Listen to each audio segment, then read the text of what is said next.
c'est le début de l'été dans l'Arctique.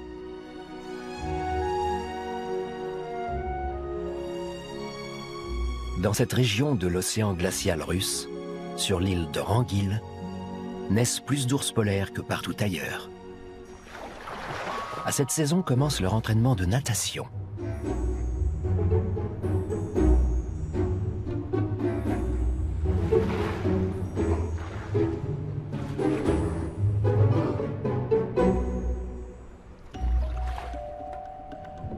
140 km séparent l'île du littoral russe.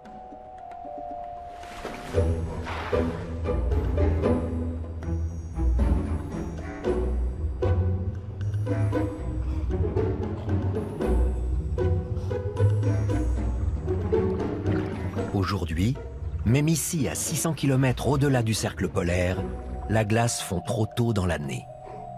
Pour les ours en tout cas. Certes, ils peuvent nager pendant plusieurs heures d'affilée, mais pour chasser, ils ont besoin de la banquise.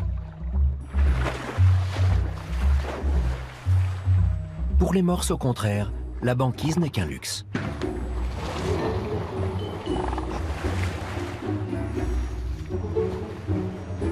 Il ne fait plus assez froid pour notre ours, même dans l'extrême nord de la Russie.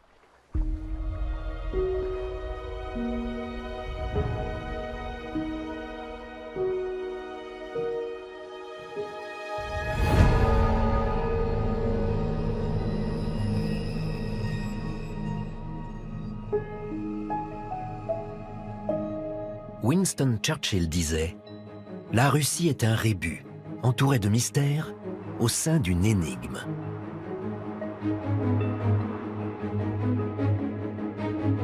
Elle est aussi le plus vaste de tous les pays. De Kaliningrad à l'ouest, jusqu'aux îles Kouril à l'est, on traverse 11 fuseaux horaires.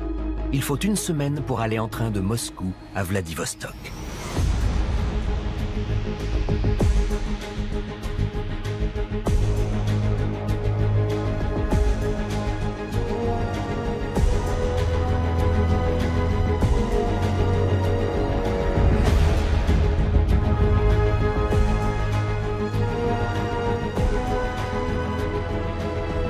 Pour appréhender l'immensité de la Russie, le mieux est de prendre de la hauteur et de la survoler.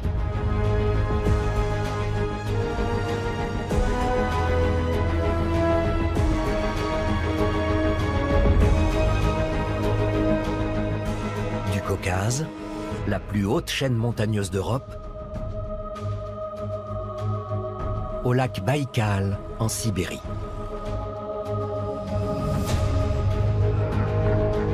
Du Pacifique, où se croisent lions de mer et baleines,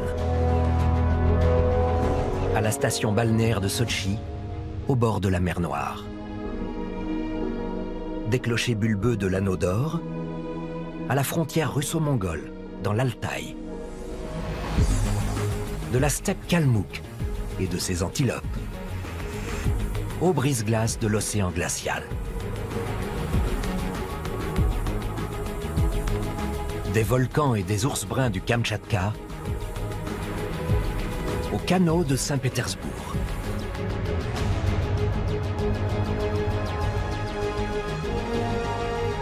Nous allons explorer la Russie et ses infinis mystères.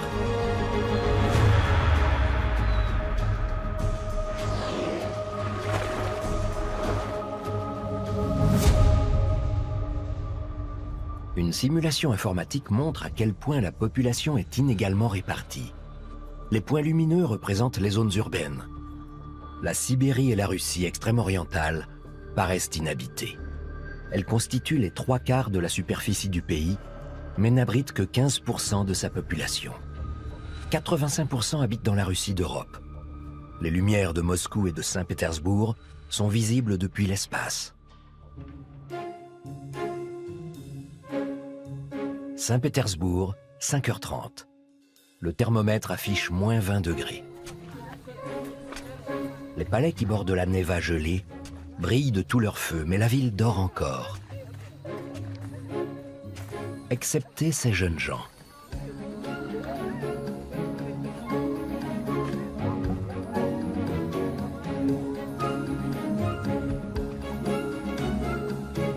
Ils se donnent rendez-vous ici chaque matin. Ce sont les membres d'un club de natation hivernale, le club des morses. Ces jeunes morses ne craignent pas plus l'eau glacée que leurs homonymes de l'Arctique.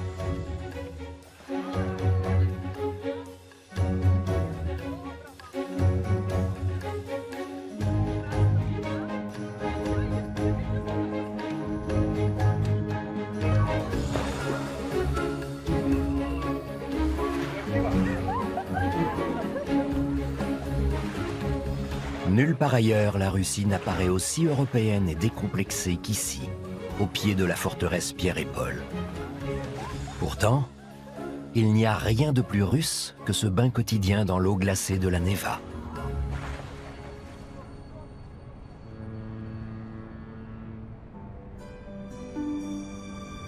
À Saint-Pétersbourg, on vous dira que les hivers ne sont plus ce qu'ils étaient.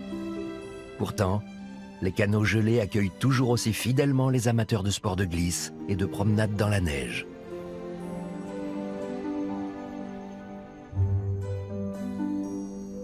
Vous ne verrez jamais cela à Venise, même si l'on surnomme volontiers Saint-Pétersbourg la Venise du Nord.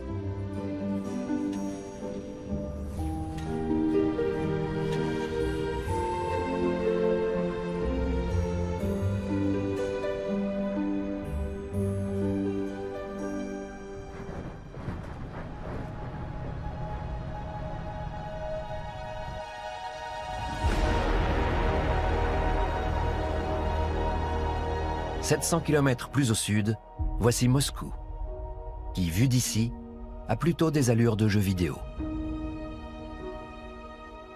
Sa tour de télévision d'Ostankino est le plus haut monument d'Europe. Au bord de la Moskova, des bâtiments des années 30 évoquent l'ère stalinienne.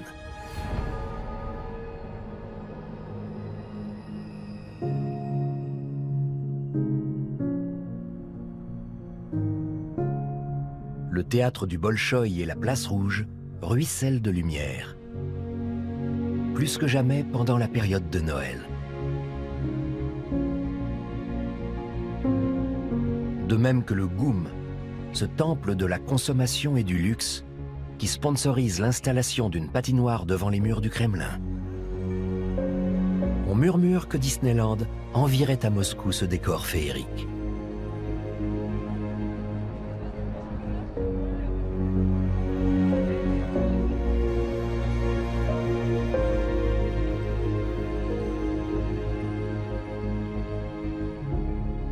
Avec son palais présidentiel et sa splendide cathédrale, la place Rouge est à la fois le symbole et la vitrine de la Russie. Mais on obtient très rarement l'autorisation de la filmer d'en haut. C'est pourtant le seul moyen de percer le secret de la cathédrale Saint-Basile, la disposition rigoureusement symétrique de ses 9 chapelles coiffées de bulbes.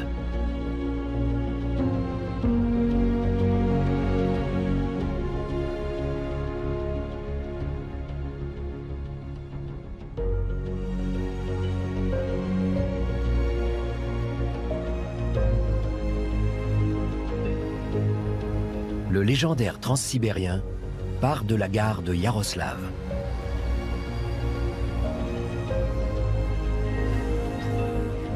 D'ici, on peut aller à l'autre extrémité de la Russie, jusqu'à Vladivostok, sur l'océan Pacifique. Un voyage de près de 10 000 kilomètres qui dure 7 jours.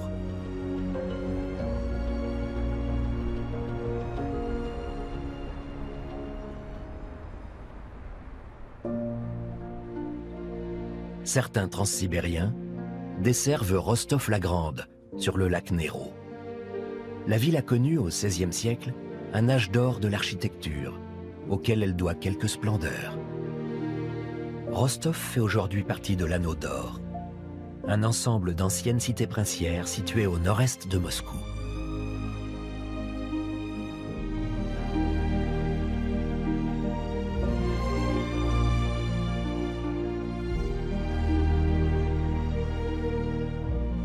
C'est de Moscou, Rostov et d'autres villes de l'Anneau d'Or qu'a été lancée au XVIe siècle la marche vers l'Est et la colonisation de la Sibérie.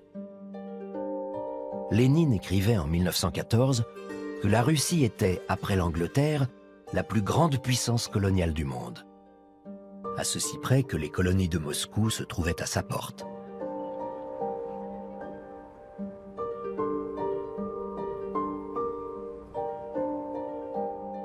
Tout l'été, les clochers bulbeux de l'Anneau d'Or jouent les stars devant un public conquis. Rostov, Sergueï Posad, Souzdal, autant de villes où le commerce et l'artisanat prospéraient au Moyen Âge et qui plus tard ont soutenu la conquête de la Sibérie.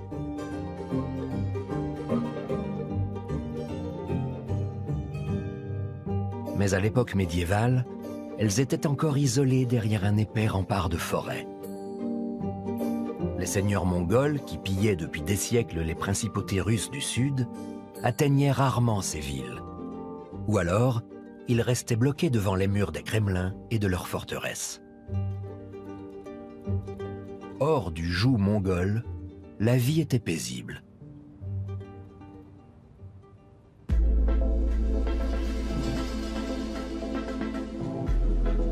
Le transsibérien franchit l'Ob pour entrer dans Novosibirsk.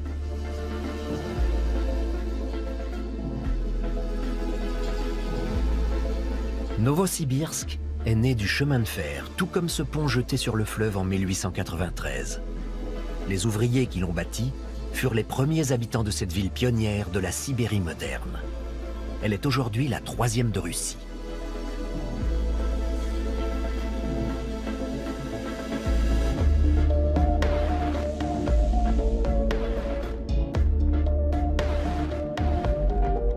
À l'époque de l'Union soviétique, un grand centre de recherche scientifique a été installé à 30 km de Novosibirsk.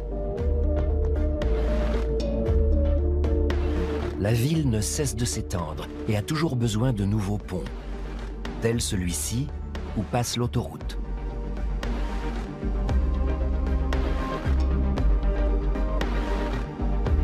Le transsibérien traverse la Russie de sa partie européenne jusqu'au Pacifique.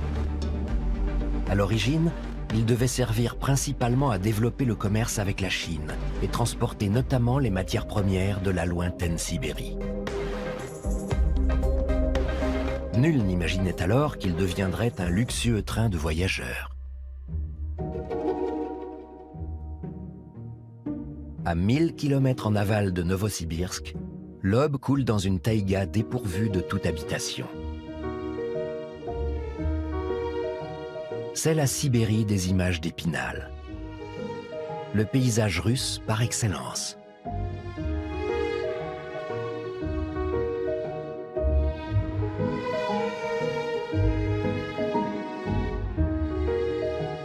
La taïga russe est la plus vaste forêt de la planète. 6000 km de l'Oural au Pacifique.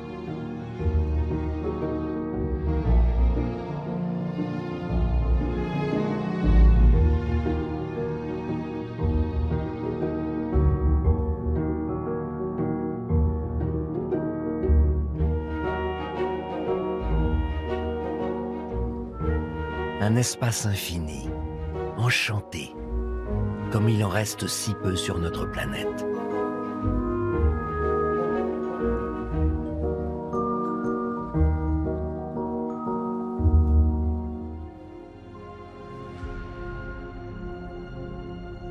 À la latitude de la grande ville pétrolière de Surgut, la taïga fait place à la toundra. Ici, les hivers sont trop froids et les étés trop courts pour que des arbres puissent pousser. Le sous-sol gelé en permanence, le pergélisol, fait que l'eau de pluie stagne en surface. D'où ces marécages à perte de vue, territoire de chasse rêvé pour les rapaces, comme le pigargue à queue blanche.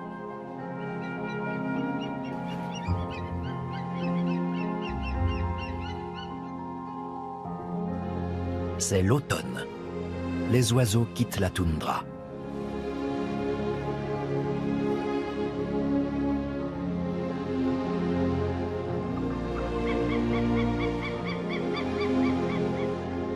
Les marécages retombent alors dans une solitude absolue.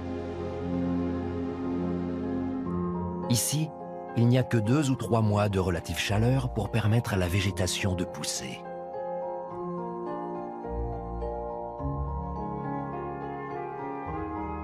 Seuls les mousses et les lichens supportent de telles conditions.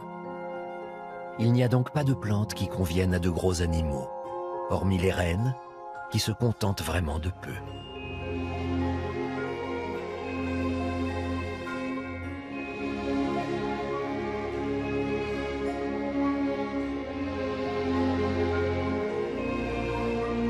Ils sont les seuls gros mammifères à pouvoir vivre sous ces latitudes.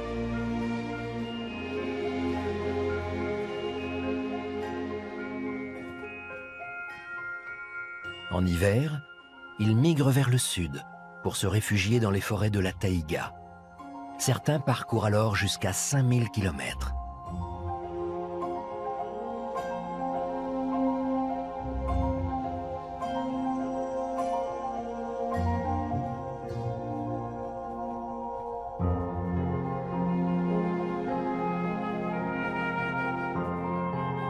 En chemin, ils trouvent ça et là de quoi se régaler.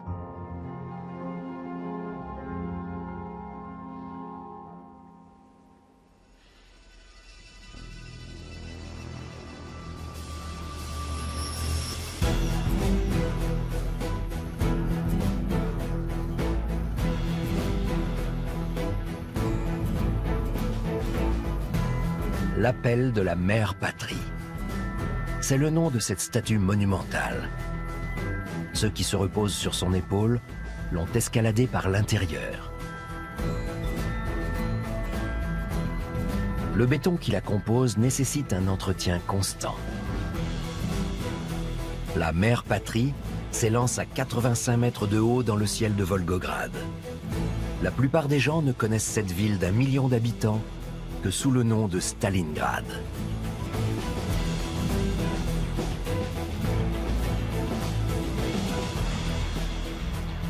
Stalingrad a été entièrement rasée pendant la guerre, en 1942.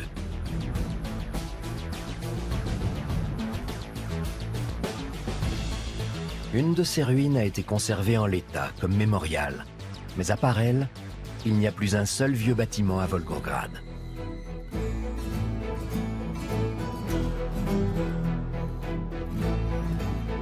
Dans cette métropole du sud du pays, plus d'1,5 million de personnes sont mortes en 1942, dont 800 000 soviétiques.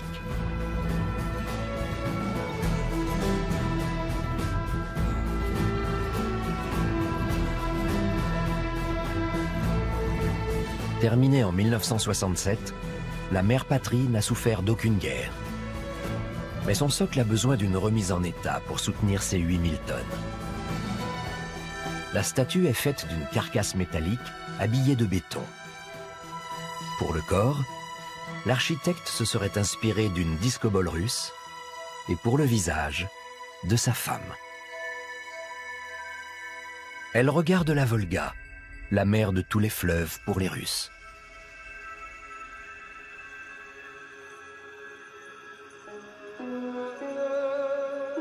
La mosquée Koul-Sharif se dresse fièrement elle aussi, non loin de la Volga, à Kazan, capitale du Tatarstan et première ville musulmane de Russie. Inaugurée en 2005, elle porte un nom qui symbolise le sentiment d'indépendance des Tatars d'aujourd'hui.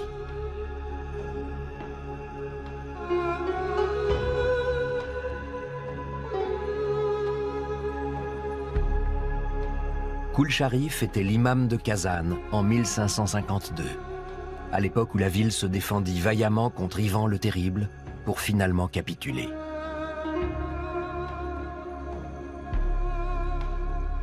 Kazan fut la première ville non russe intégrée à l'empire du Tsar.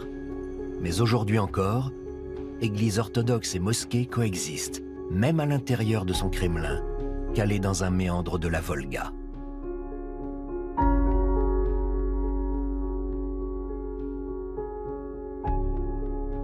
La Volga, le plus grand fleuve d'Europe, avec 3500 km.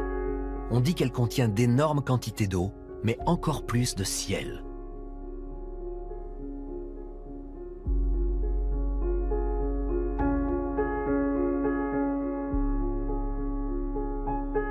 À l'approche d'Astrakhan, qui ouvre la Russie sur la mer Caspienne, les bateaux s'accumulent au passage du dernier pont Levant.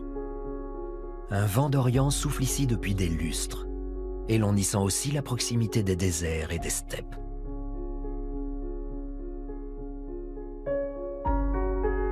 Les satellites voient la Volga comme une écharpe de mousseline verte et bleue, déployée au milieu des steppes et des plaines semi-désertiques qui entourent Astrakhan. Le fleuve se perd ensuite dans la mer Caspienne, en formant le plus vaste delta d'Europe, presque 200 km à son embouchure.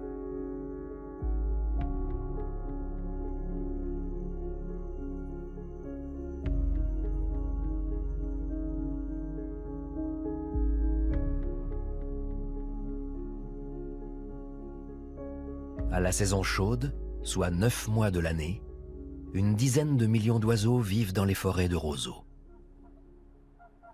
Les cygnes chanteurs viennent passer ici l'automne et l'hiver avec leurs oisillons. Comme tant d'autres, ce couple a nidifié l'été dernier dans le nord de la Sibérie.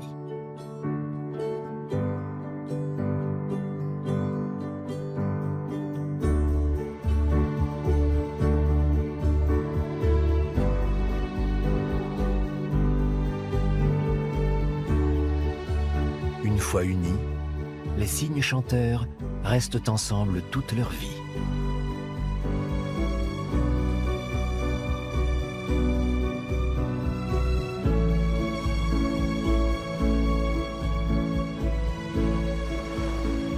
Les pélicans aussi passent presque toute l'année dans le delta. Sur ces bancs de sable, ils nichent, élèvent leurs poussins, puis leur apprennent l'art de pêcher en groupe.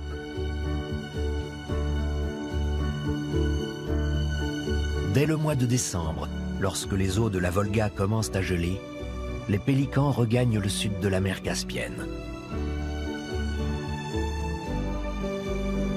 Contrairement aux cygnes chanteurs qui endureront stoïquement l'hiver dans le delta.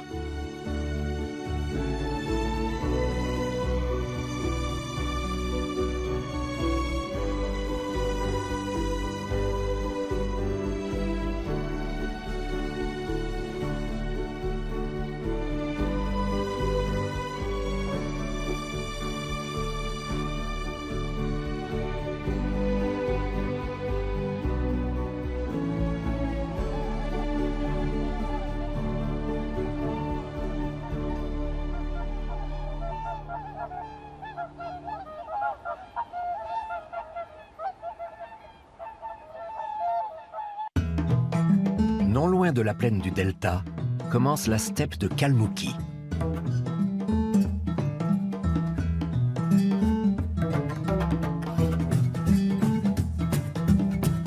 Même si la pluie ne tombe que très rarement sur cette terre dorée, elle n'est pas pour autant inhabitée. Des saïgas en ont fait leur domaine.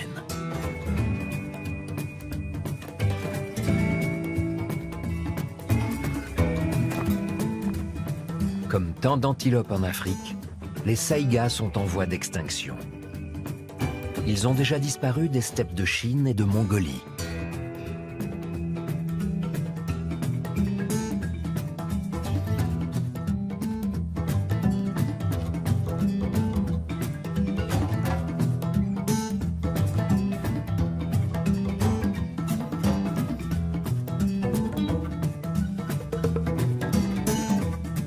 Les saïgas survivent grâce à des points d'eau artificiels, bien qu'ils puissent rester plusieurs jours sans boire.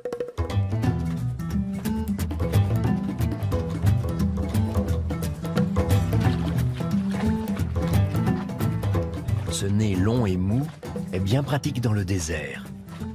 L'hiver, l'air s'y réchauffe avant de pénétrer dans les poumons. Et l'été, il filtre la poussière de la steppe.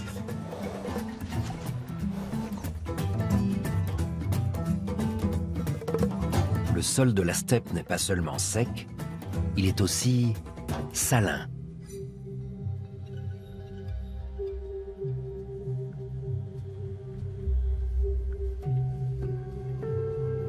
En se desséchant, les points d'eau se parent de motifs psychédéliques.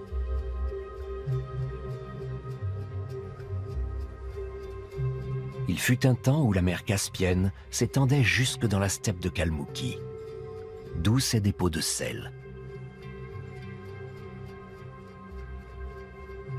Ce sont des minéraux marins, bromure, chlorure et autres, qui teintent ces concentrations salines. Le long des lits de rivières asséchées se déposent de gigantesques chappes de sel.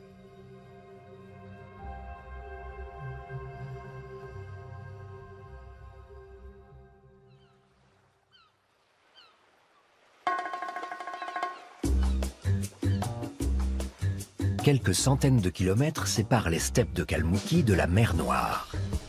Nous sommes à la latitude de la Côte d'Azur, avec un climat nettement subtropical.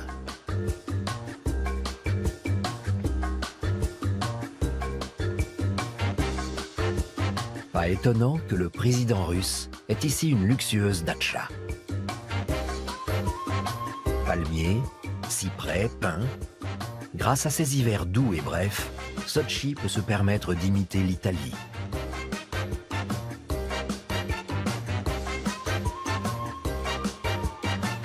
Le port de plaisance date de l'ère soviétique. Sotchi était alors un lieu de villégiature et de cure prisé par Staline.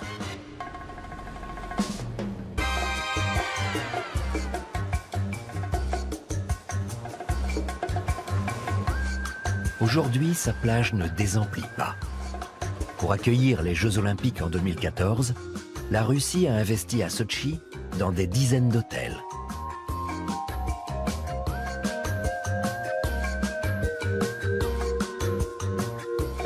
La chaîne du Caucase descend presque jusqu'à la mer Noire et protège Sotchi du climat continental froid.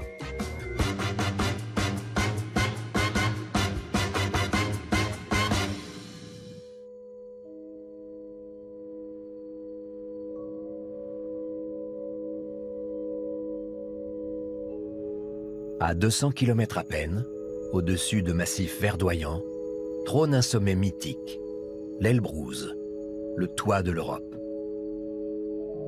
Le mont Elbrouz fait rêver les alpinistes, bien qu'il soit encore plus difficile d'accès que le massif qui l'entoure. Ou alors, à cause de cela. Cet ancien volcan culmine majestueusement à 5600 mètres. Son double sommet est un must pour les alpinistes.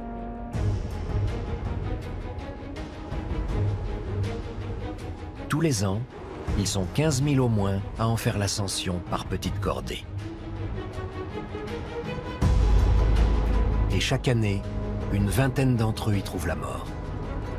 Non que l'Elbrouz soit très abrupte, mais la durée de l'ascension, le dénivelé et l'air raréfié rendent l'expédition très difficile et bon nombre de grimpeurs ne veulent pas l'admettre.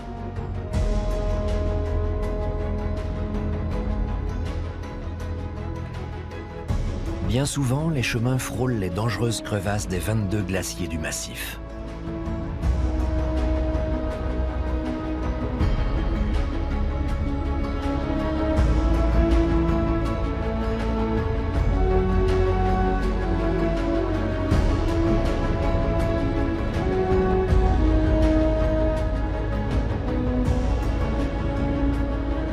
De là-haut, on contemple la mer de nuages comme à bord d'un avion.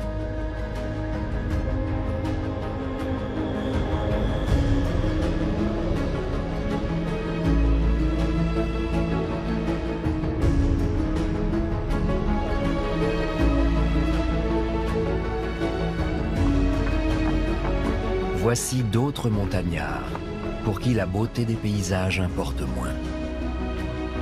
Sur les hauteurs de Terskol, une des stations de sport d'hiver au pied de l'Elbrouz, les mâles Steinbock passent tout l'été à escalader ces pitons rocheux, laissant les femelles s'occuper des derniers nés.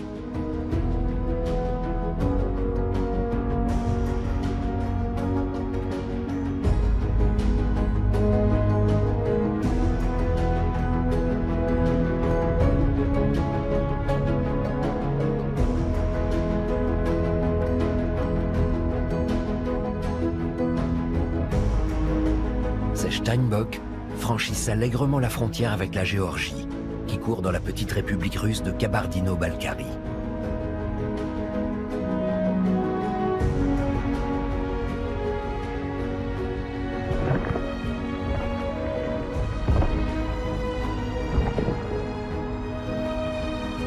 Ils gambadent au-dessus d'une poudrière.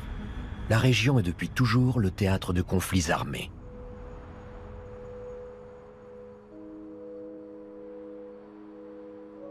De l'ouest au sud-est, le Caucase s'étire sur plus de 1000 kilomètres. On y dénombre une cinquantaine de peuples et presque autant de langues.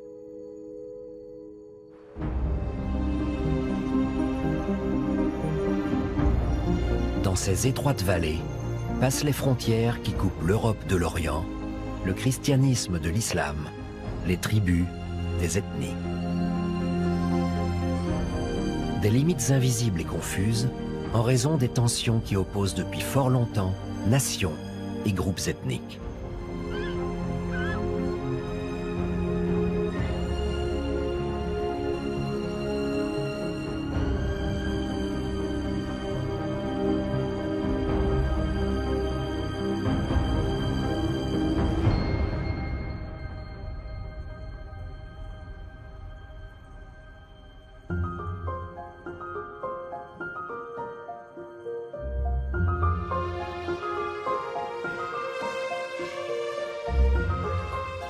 De mystérieuses tours pointent un peu partout dans la République d'Ingouchie.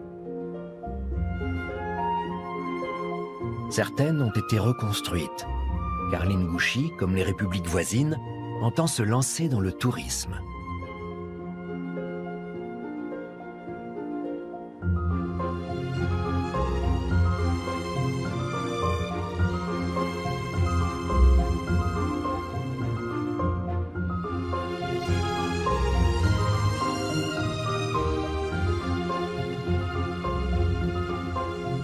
Les villages ingouches ont commencé à édifier ces tours à l'époque des invasions mongoles.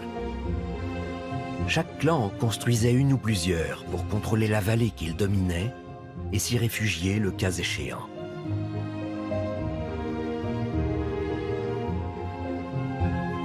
Dans plusieurs vallées, ces tours de guet sont alignées comme des relais d'où l'on transmettait rapidement des messages.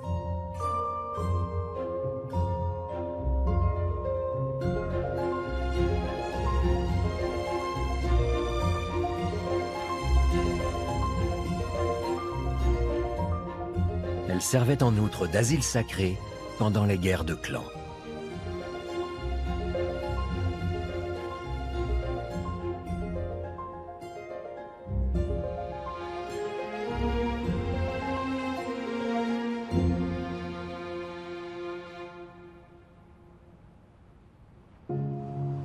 À Saint-Pétersbourg, des bateaux promènent les touristes sur la rivière Fontanka. Les fastueux palais qui bordent ses rives rappellent que la ville fut la capitale de l'Empire russe pendant 2 siècles. 93 rivières et canaux sillonnent la ville fondée par le tsar Pierre le Grand en 1703. Elle n'était alors qu'un immense marécage à l'embouchure de la Neva. Il s'agissait d'offrir à la Russie un accès à la mer Baltique et ses routes commerciales, et de lui permettre également d'ouvrir une fenêtre sur l'Europe. L'embryon de la ville, la forteresse Pierre et Paul, n'a jamais eu de fonction défensive.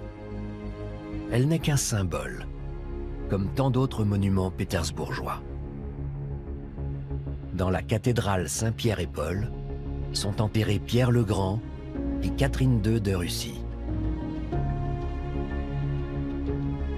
C'est la Grande Catherine qui fit construire près du palais d'hiver le musée de l'Ermitage, la perle architecturale de Saint-Pétersbourg.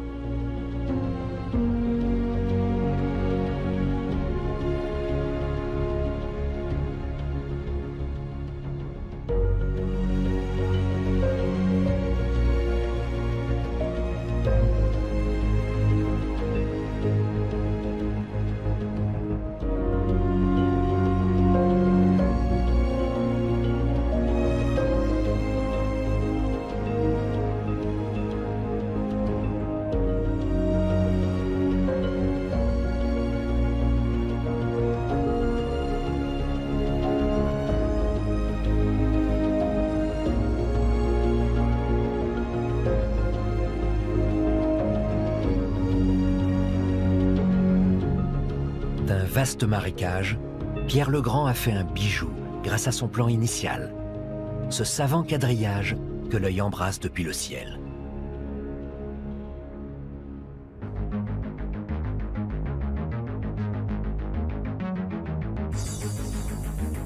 Un tout autre plan d'urbanisme a été conçu 300 ans plus tard et 700 km plus au sud, celui de Moskva City.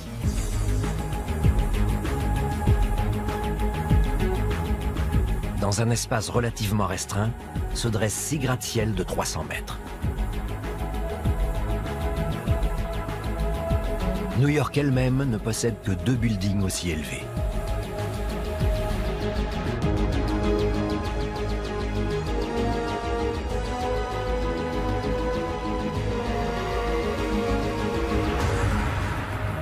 Jusqu'à la construction de Moskva City, les bâtiments tels que celui de l'université avaient tout l'espace pour eux, notamment les 7 Sœurs, un ensemble d'édifices construits sous Staline dans le plus pur style du réalisme soviétique. Sur les bâtiments du ministère des Affaires étrangères, on voit encore aujourd'hui les symboles de cette époque révolue. Une architecture urbaine aussi scrupuleusement étudiée a souvent pour vocation de faire passer un message idéologique, aujourd'hui comme hier. Dans la capitale du tsar Pierre le Grand, comme dans l'actuelle capitale de la Russie, Moscou.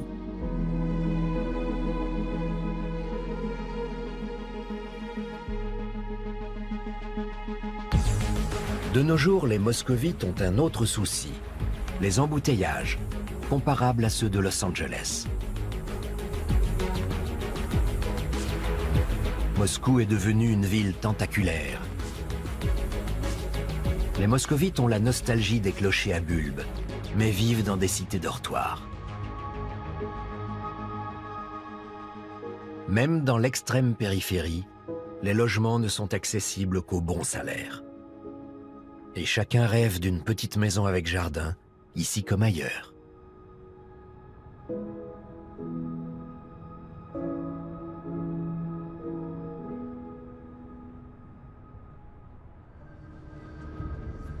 Ces tracés de GPS sont ceux des avions. Le trafic est particulièrement dense autour de Moscou. En revanche, l'espace aérien de la Russie extrême-orientale est étonnamment vide. Au-dessus du Kamtchatka, au bord du Pacifique, plus aucune trace lumineuse.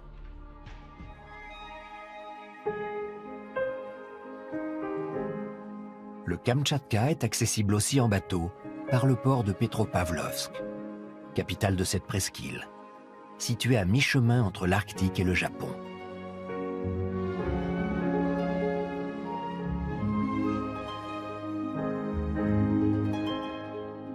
Les volcans et leurs neiges éternelles dominent le paysage.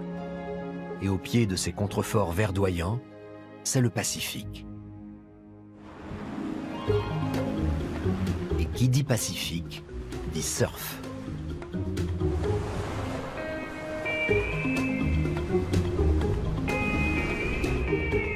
Pour les surfeurs russes, assez peu nombreux encore, le Kamtchatka est l'équivalent de Hawaï.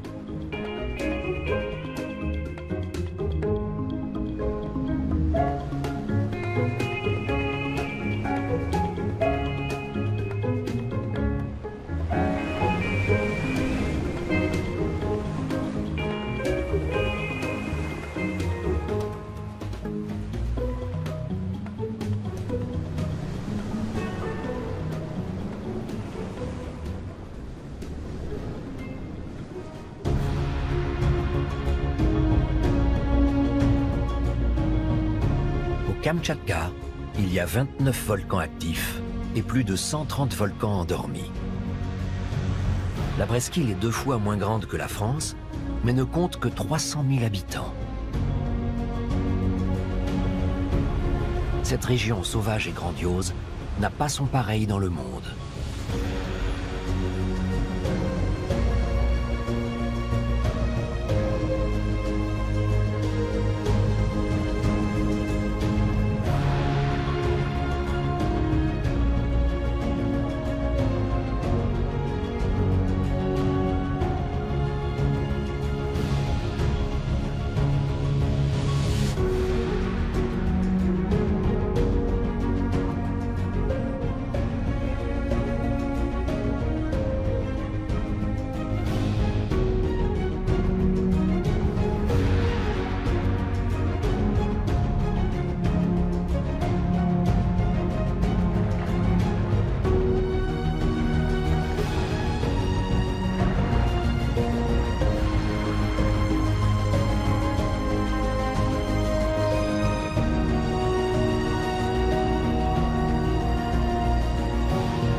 mi-août, dans l'extrême sud du Kamtchatka, là où la rivière Osnoriana se jette dans le Pacifique.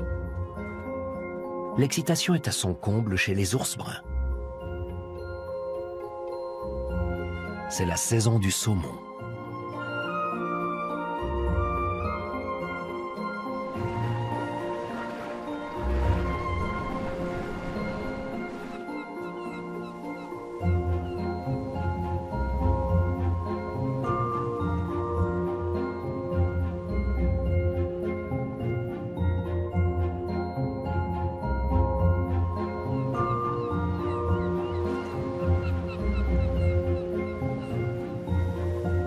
Cette maman ours a réussi le tour de force de nourrir et d'élever ses oursons jusqu'à l'été, sans en perdre un seul.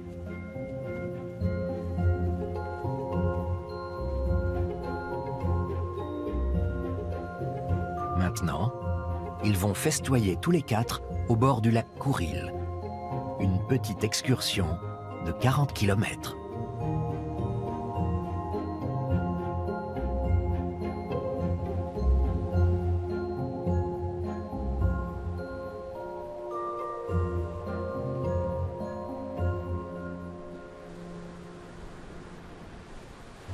À l'est de la péninsule du Kamtchatka, un saut de puce suffit pour atteindre les îles du Commandeur. Elles font partie de l'arc volcanique des îles Aléoutiennes.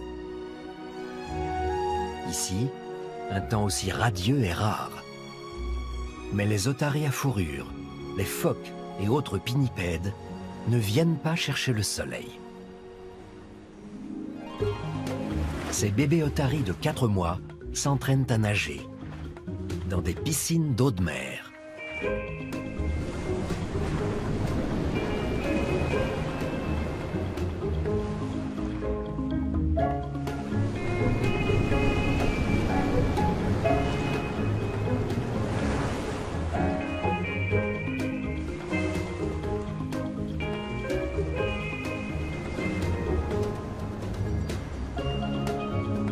Leurs mères sont déjà parties vers le sud. Ce jardin d'enfants, les jeunes otaries l'ont organisé elles-mêmes.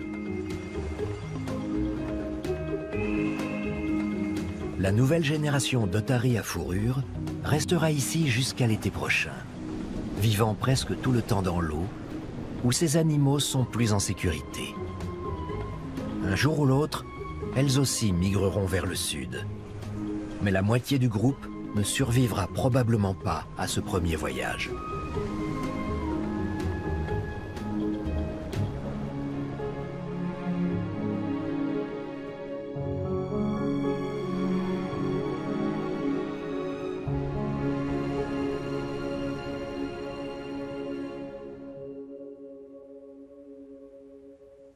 Retour au Kamtchatka.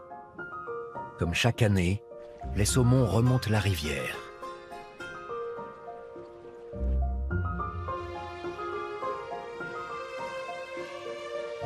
Les falaises de pierre-ponce de Koutkinibati indiquent que les volcans ne sont pas loin.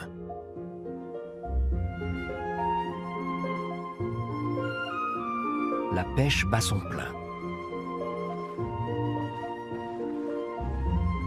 Les 6 espèces de saumons présentes dans le Pacifique viennent frayer au Kamtchatka, puis mourir.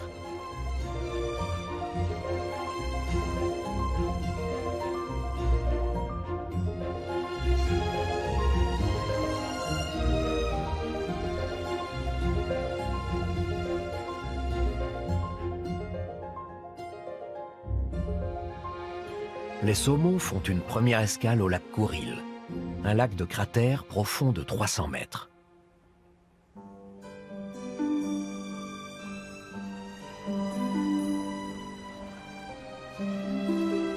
Les ours bruns sont solitaires par nature.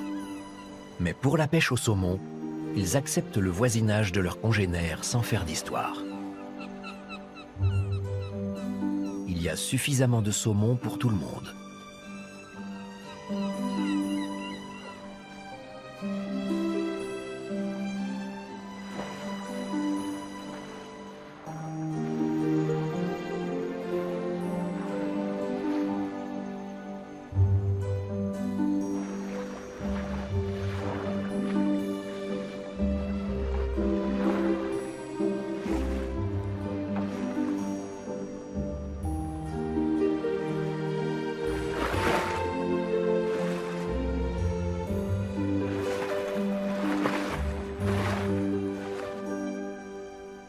existe autant de techniques de pêche que d'ours.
Les volcans du Kamtchatka ne sont pas si tranquilles qu'ils y paraissent.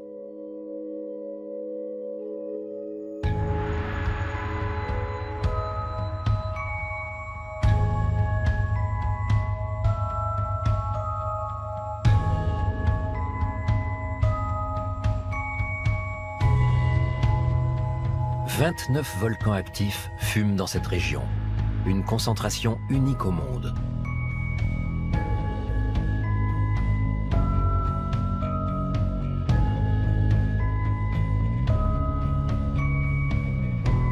Le cratère du Gorélie est occupé par un lac qui doit sa couleur turquoise à de l'acide sulfurique.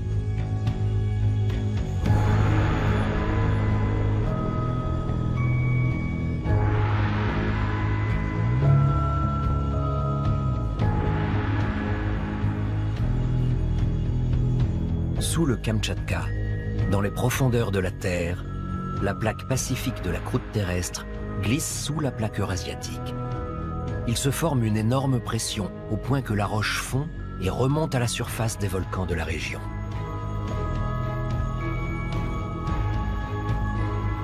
En 2013, 4 volcans du Kamtchatka sont entrés en éruption.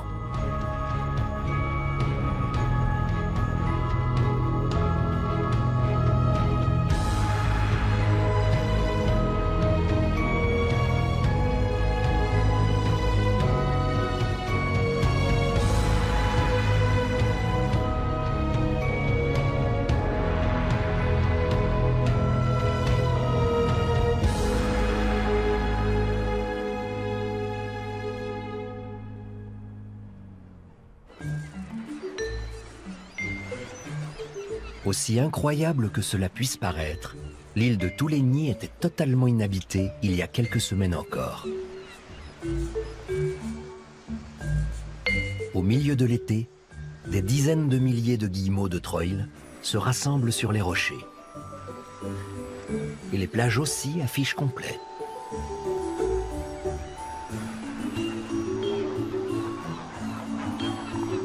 « 100 000 otaries à fourrure séjournent ici, avec 15 000 nouveau-nés. Les petits en fourrure noire sont rassemblés dans des crèches. En restant groupés, ils risquent moins de finir étouffés sous un mastodonte qui leur passerait dessus par mégarde. Les mères sont souvent parties se nourrir au large.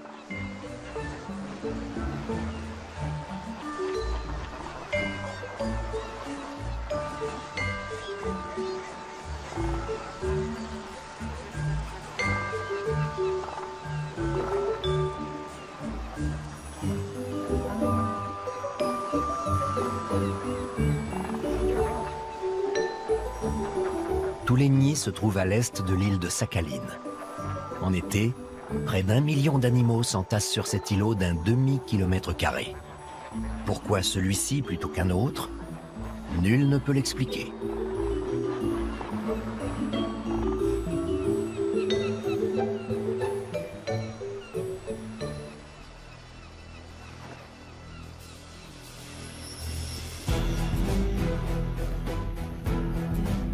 Suivons la côte pacifique vers le sud.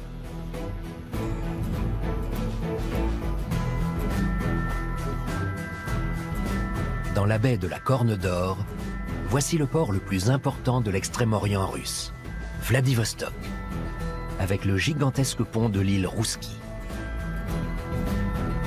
Lové dans une baie et entouré de collines, Vladivostok est surnommé la San Francisco russe.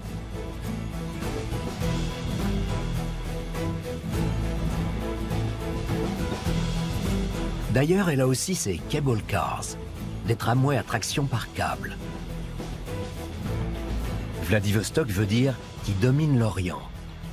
À l'époque soviétique, elle était surtout un avant-poste militaire, siège de la flotte du Pacifique. La statue de Lénine pointe obstinément l'index vers le soleil levant.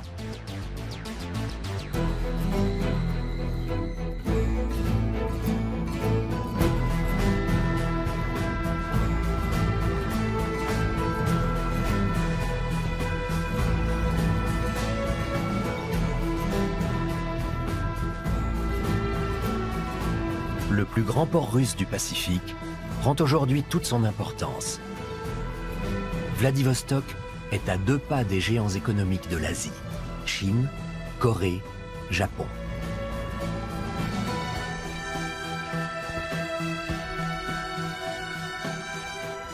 Le transsibérien arrive ici à son terminus. Il a mis 7 jours pour venir de Moscou, alors que Tokyo et Séoul ne sont qu'à 1 heure de vol.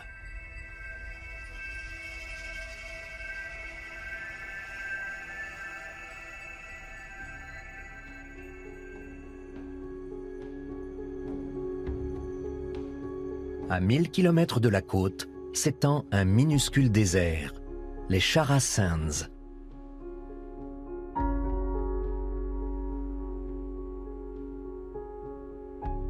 « 9 km de long, 4 de large. Un désert miniature, mais avec des dunes de sable à perte de vue, comme les grands.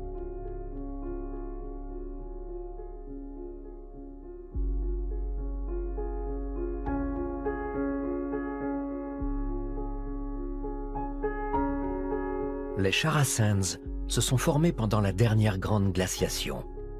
Le sable charrié par l'eau de fonte des glaciers environnants s'est déposé ici.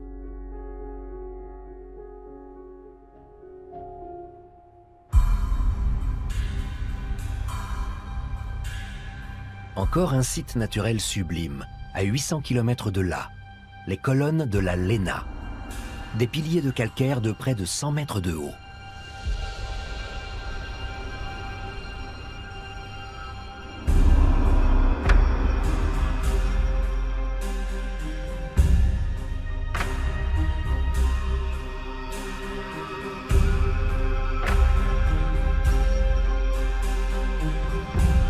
Ces colonnes sont un lieu sacré pour les populations locales, les Evenki. La Léna est navigable sur 3500 km, mais seulement de juin à octobre, quand elle n'est pas prise dans les glaces.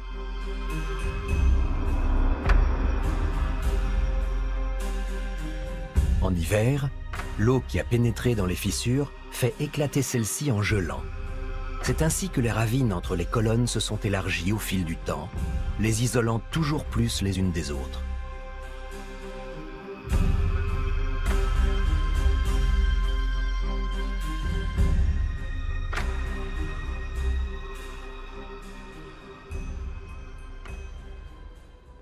« 1300 km plus au nord, la Léna s'étale en un vaste delta avant de rejoindre l'océan Arctique.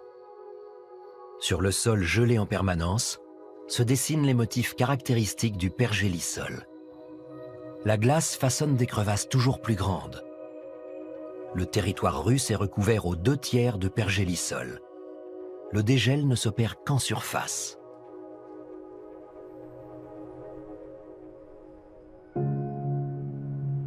Tout près du delta de la Léna se trouve le petit port de Tixi, créé en 1933 pour devenir la principale escale de la route maritime du Nord, reliant l'Atlantique au Pacifique. Mais le sort en a décidé autrement. Théoriquement, En partant d'ici, on peut naviguer sur la Lena jusqu'à Yakoutsk, même si le port n'est libre de glace que 3 mois par an. Marchandises et matières premières auraient pu ainsi être acheminées vers l'intérieur du pays. Mais dans les années 50, l'arrière-pays a été relié au chemin de fer et Tixi a perdu de son importance. La crise économique qui a suivi la fin de l'URSS a ensuite poussé la moitié des habitants à partir. La ville continue pourtant de vivre, des enfants y naissent.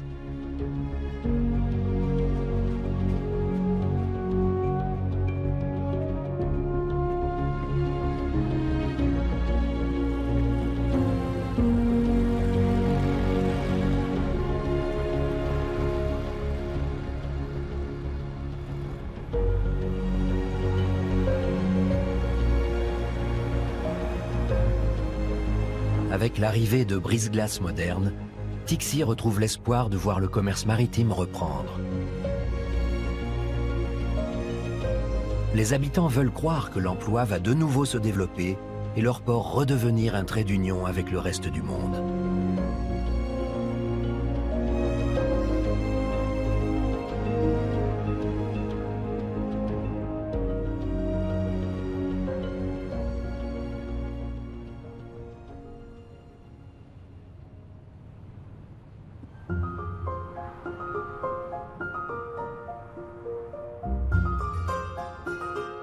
À 2500 km au sud de Tixi, les problèmes de circulation se résolvent comme par enchantement. Le lac Baïkal, la perle de la Sibérie, est gelé 6 mois par an. De décembre à mai, les voitures y circulent. À certains endroits, il y a même des panneaux de signalisation. Ces 2 minibus emmènent des touristes sur l'île d'Ogoï, un endroit idéal pour faire des photos.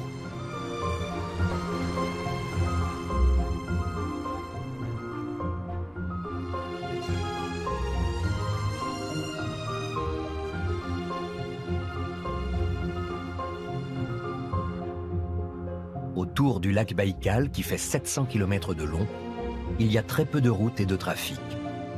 Alors en hiver, on peut enfin foncer.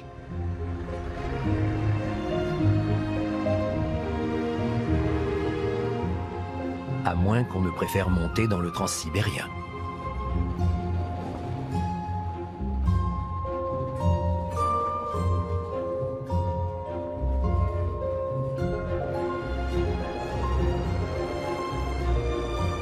Le lac Baïkal est la plus grande réserve d'eau douce liquide à la surface du globe. Il détient aussi un record de profondeur, 1700 mètres.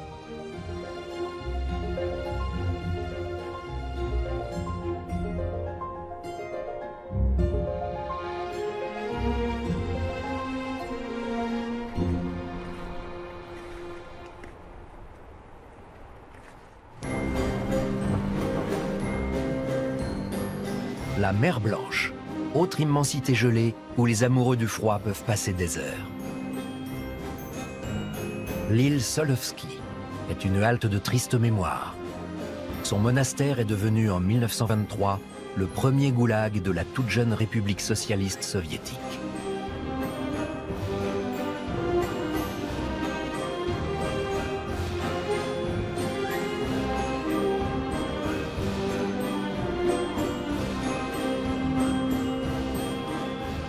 Aujourd'hui, c'est un lieu de villégiature.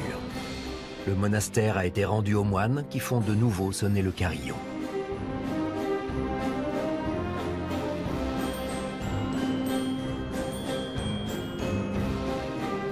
La vie a repris son cours.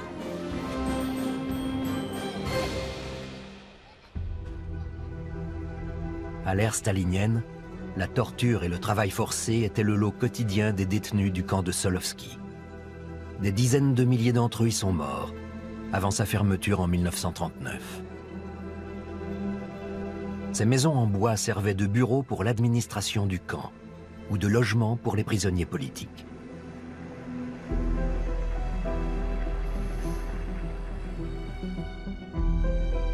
Le goulag devait forger un homme nouveau, et transformer les déportés en citoyens soviétiques utiles. Et ce, dans les conditions abominables rapportées par Alexandre Solzhenitsyn dans L'archipel du Goulag.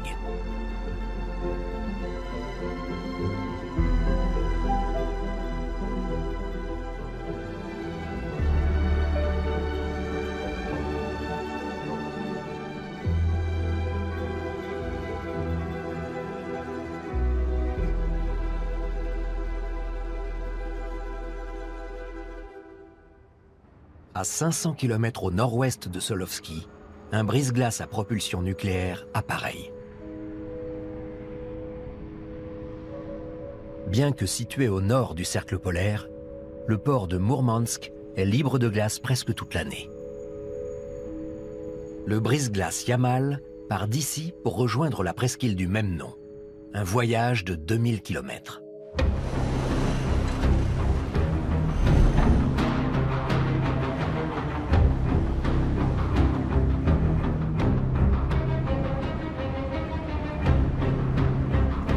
Propulsé par 2 réacteurs et peut naviguer pendant 5 ans sans refaire le plein de combustible nucléaire. Il fend comme un rien une couche de glace de 2 mètres d'épaisseur.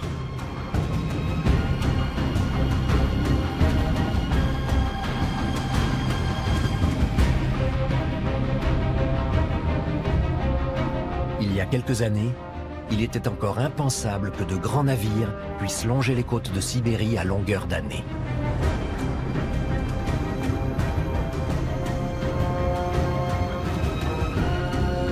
À l'heure actuelle, avec la fonte précoce des calottes polaires, on peut naviguer d'ouest en est dans l'océan Arctique, même au plus dur de l'hiver.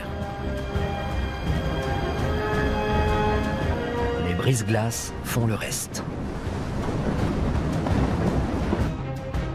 Ils ouvrent la route à des convois de cargo.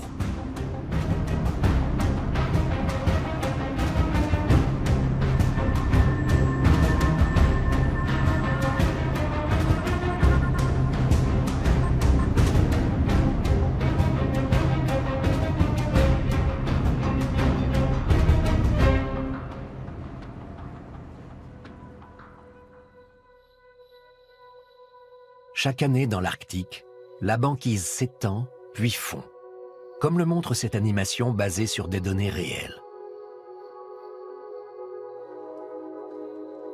Mais avec le dérèglement climatique, cette pulsation saisonnière perd en intensité.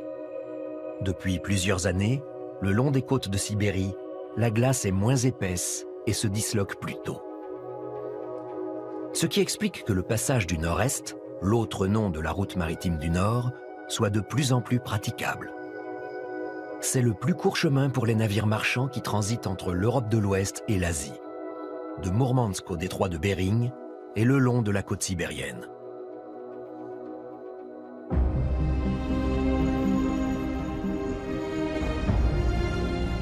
Cette route frôle la péninsule de Yamal, une immensité glacée 8 mois sur 12, où le thermomètre descend jusqu'à moins 50 degrés.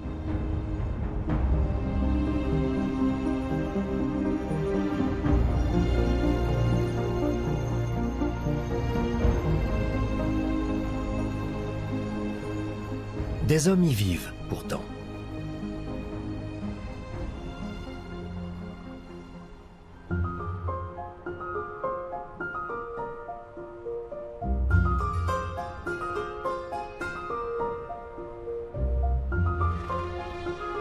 Lorsque ces nomades de Yamal lèvent le camp, voici à quoi ressemble leur déménagement.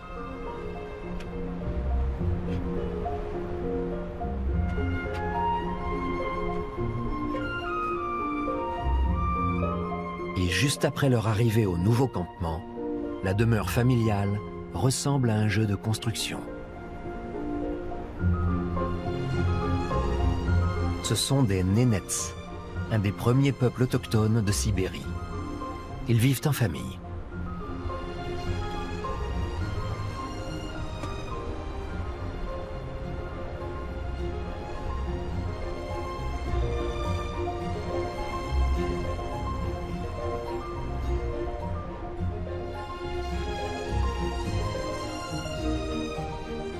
Les voici installés. Mais pour combien de temps? Ce sont les bêtes qui décideront.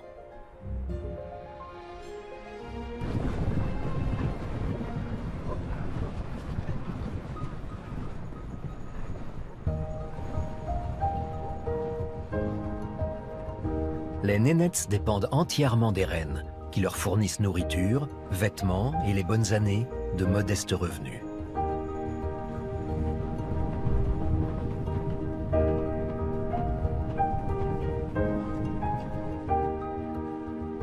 « 700 000 reines sillonnent été comme hiver l'immense péninsule de Yamal.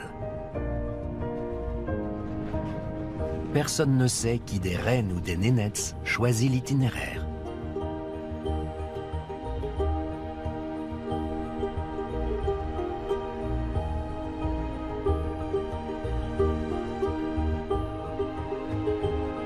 Avec leurs sabots pointus, ils grattent la neige et la glace pour mettre au jour des mousses et des lichens.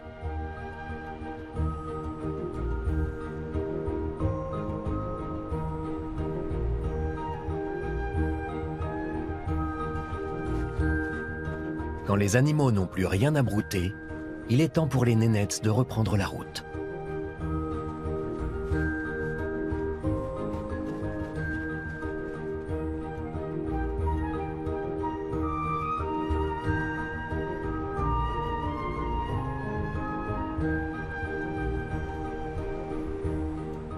En hiver, ils sont presque sédentaires. Leur troupeau ne demande à changer de pâturage que 2 fois par mois environ. Alors que l'été, les nénettes ne s'installent que pour 4 à 5 jours.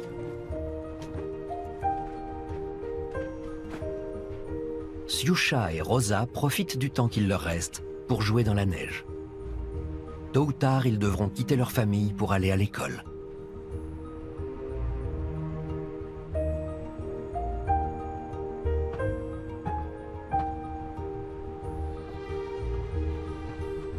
Les nénettes sont environ 41 000 aujourd'hui, mais seulement la moitié continue à vivre en nomade avec les troupeaux.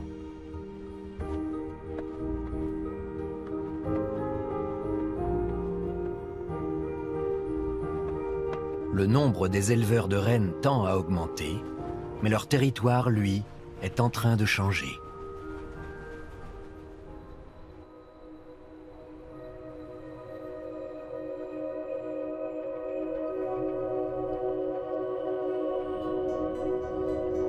La cause, le sous-sol de la péninsule de Yamal renferme un quart des réserves mondiales de gaz.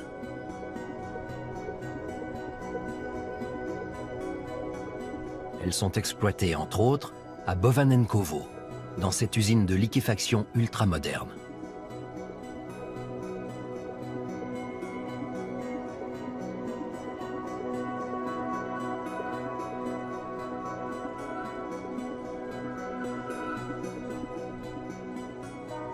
Des gazoducs acheminent ce gaz vers l'Europe, à 4000 km de là, en coupant par endroits les routes traditionnellement empruntées par les nomades.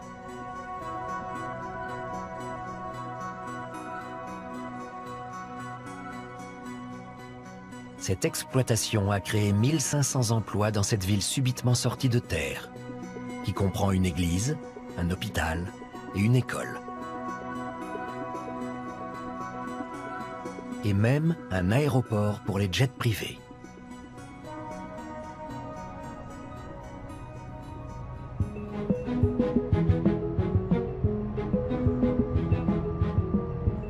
À 200 km de là, le méthanier brise-glace Vladimir Russanov prend la mer.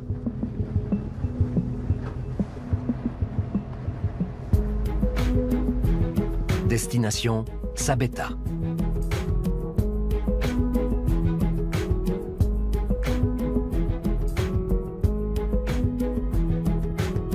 Le méthanier va embarquer ici du gaz liquéfié qui sera expédié vers l'Europe et la Chine. La liquéfaction du gaz naturel permet d'en réduire le volume. L'exploitation du gaz liquéfié, en plein essor, a fait de cette région du bout du monde la plaque tournante d'un marché mondial.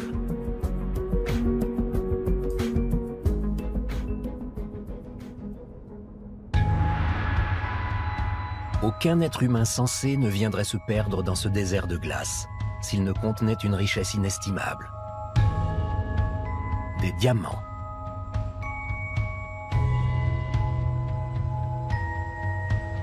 La mine de Botubinskaya est exploitée 7 jours sur 7 et 24 heures sur 24.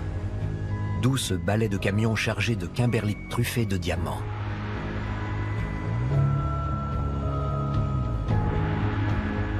La cavité continue d'être creusée.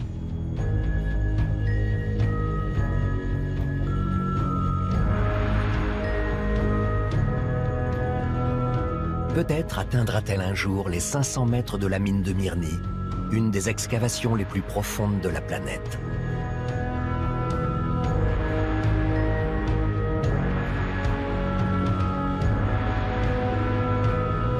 Une légende raconte que Dieu a déversé toutes ses richesses sur la Sibérie.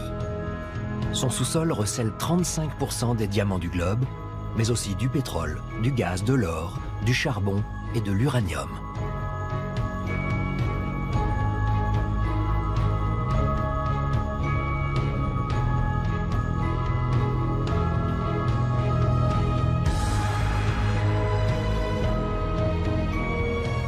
« 40 000 personnes habitent la ville de Mirny, qui a poussé au bord de la mine.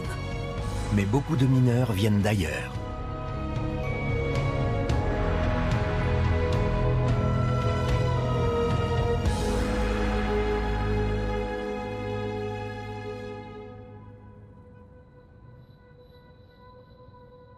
La colonisation de la Sibérie a débuté sous le règne d'Ivan le Terrible, qui en 1558 octroie à une famille de commerçants, les Stroganov, d'importantes concessions dans ces espaces démesurés. Parmi les richesses de la Sibérie, les fourrures. Aujourd'hui encore, la peau de zibeline se vend à prix d'or. Le sous-sol sibérien recèle un potentiel énorme. Ses mines d'or et de diamants égalent celles de l'Afrique du Sud. Ses gisements de gaz dépassent ceux des États-Unis.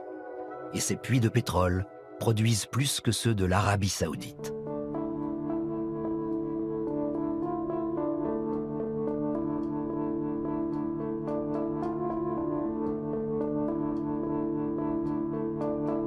Au-delà du cercle polaire, Norilsk, 170 000 habitants, la ville la plus septentrionale du monde. Et la plus froide, moins 22 degrés 6 début avril. Concentré autour d'une grosse usine d'extraction de nickel et de palladium, Norilsk pourrait servir de décor à un film de science-fiction.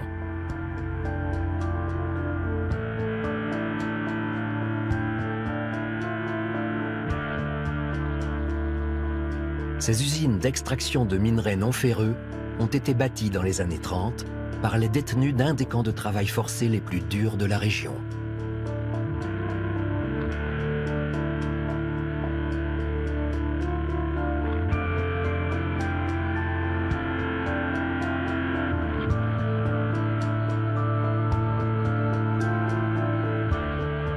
Outre son climat éprouvant, Norilsk est affligé d'une redoutable pollution. Mais de nos jours, on y gagne mieux sa vie qu'ailleurs en Russie.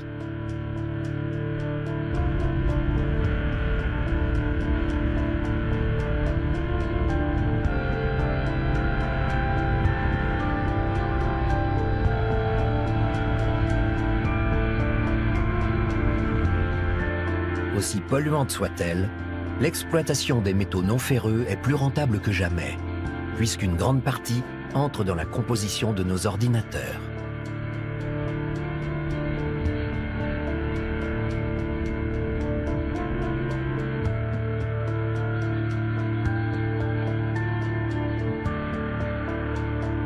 Les habitants de Norilsk ne peuvent l'ignorer. Les rejets de métaux lourds détruisent leur environnement et ruinent leur santé. Mais ceux qui ne l'ont pas fui y mènent une existence somme toute normale.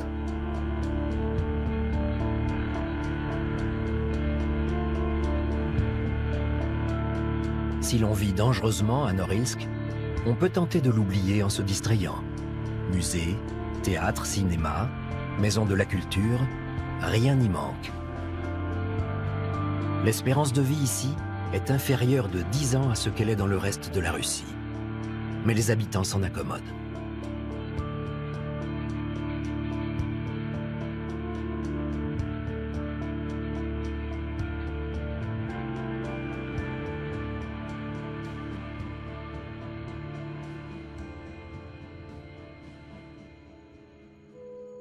Des aurores boréales. Par temps clair, on peut assister à cette féerie dans tout le Grand Nord.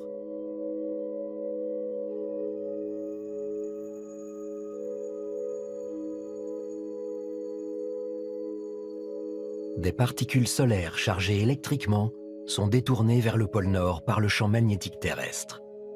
Au contact de l'atmosphère, elles perdent leur énergie et c'est alors qu'elles émettent de la lumière.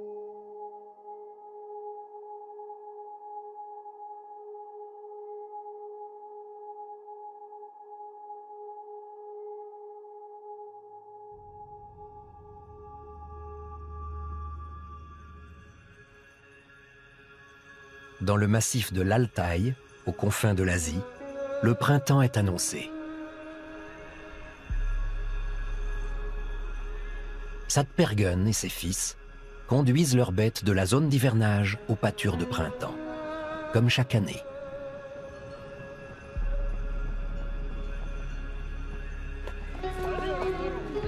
Le vieux Satpergun est heureux. Cette fois, enfin, son petit-fils est du voyage. Située à l'extrême sud de la Sibérie, cette chaîne qui culmine à 4500 mètres trace la frontière naturelle entre la Russie, la Chine, la Mongolie et le Kazakhstan.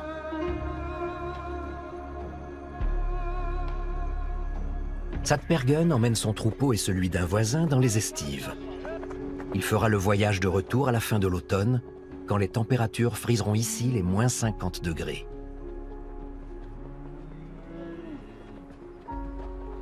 Son épouse, Oiran, est encore dans leur maison d'hiver.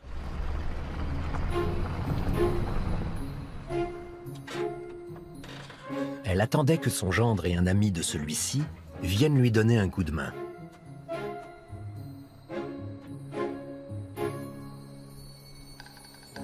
Oiran a préparé toutes les affaires à emporter dans les estives pour y passer la belle saison.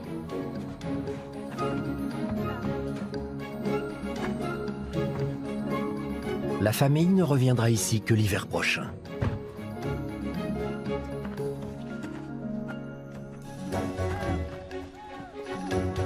On a gardé une petite place pour les agneaux, trop jeunes pour faire le chemin à pied.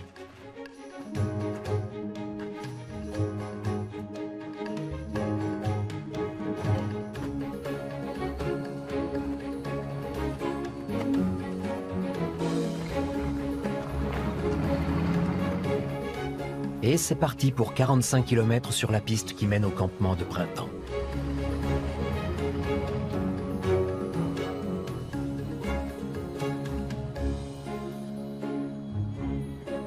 Bientôt, Oiran et la camionnette de déménagement auront rejoint le troupeau.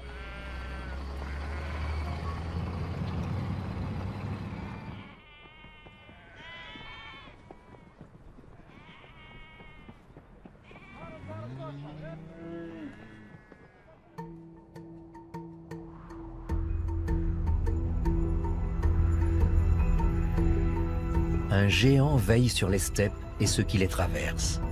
Le mont Belouka, à la frontière entre la Russie et le Kazakhstan.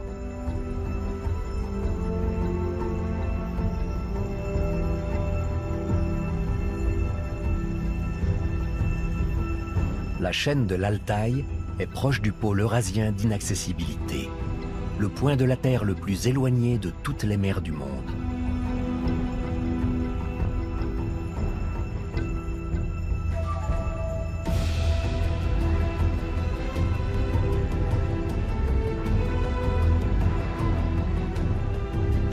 Ces chameaux ont un propriétaire, mais ils vagabondent aussi librement qu'un troupeau sauvage.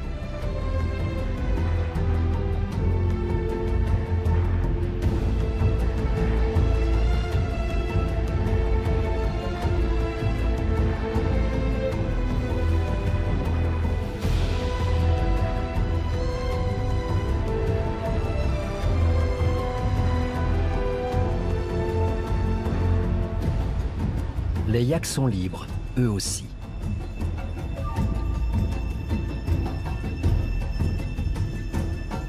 Chez les nomades de l'Altaï, on apprend très jeune à monter à cheval.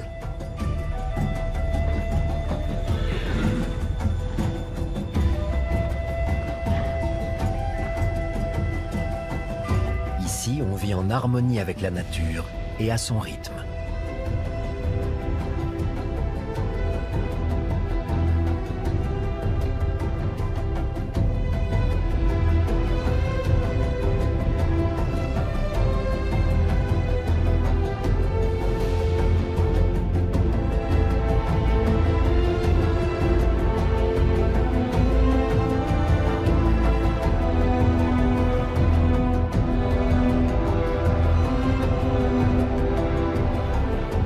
Des hommes, il n'y en a pratiquement pas sur le plateau de Loukok, perché à 2500 mètres. Mais dès le retour des grands froids, des oies à tête barrée peuplent le ciel. Après avoir nidifié dans l'Altaï, elles regagnent l'Inde ou le Bangladesh, leur quartier d'hiver.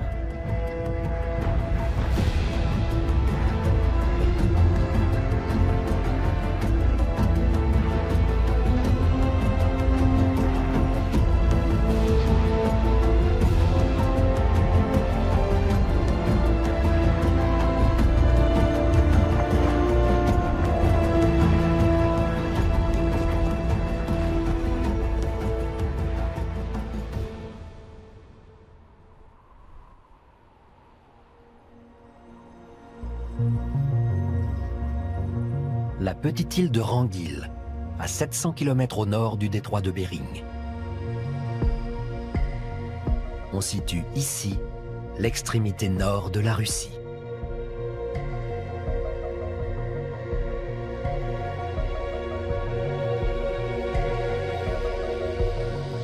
L'île Rangil est un des plus anciens sanctuaires des ours polaires et une réserve naturelle surveillée par 4 rangers.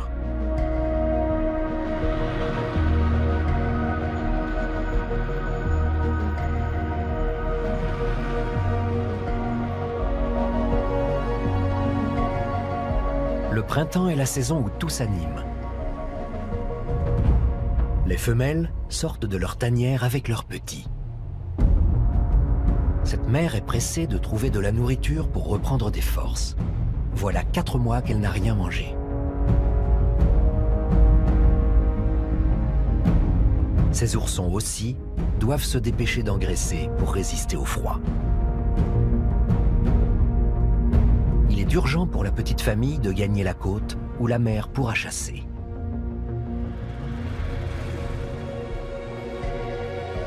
Au dernier recensement fait par les rangers, il y avait 666 ours sur l'île de Rangil et 1 millier de bœufs musqués.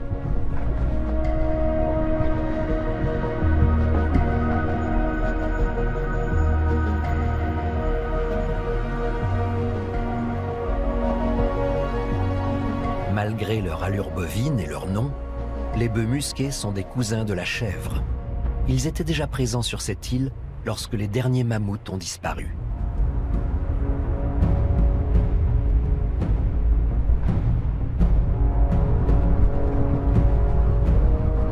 Pour résister à l'hiver, ils ont 2 couches de fourrure et un métabolisme qui ralentit de 30% pendant les grands froids.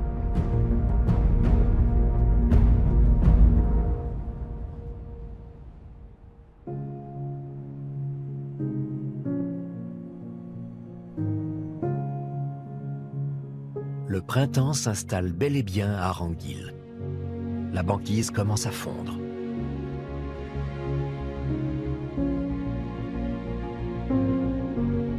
Les rangers sont allés jusqu'à la côte, au cap Blossom, pour observer d'autres ours polaires.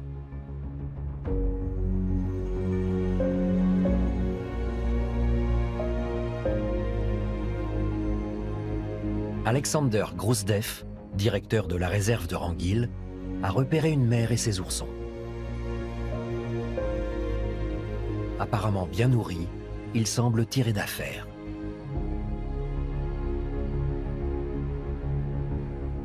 Avec ses immenses étendues désertes et sa banquise, l'île de Rangil jouit d'une biodiversité exceptionnelle, dont l'ours polaire n'est que le plus illustre représentant.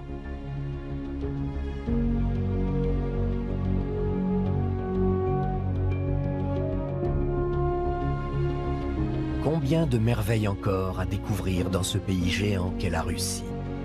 Combien de lieux uniques comme l'île de Rangil? Tous les ans, 200 oursons comme ces deux-là y voient le jour.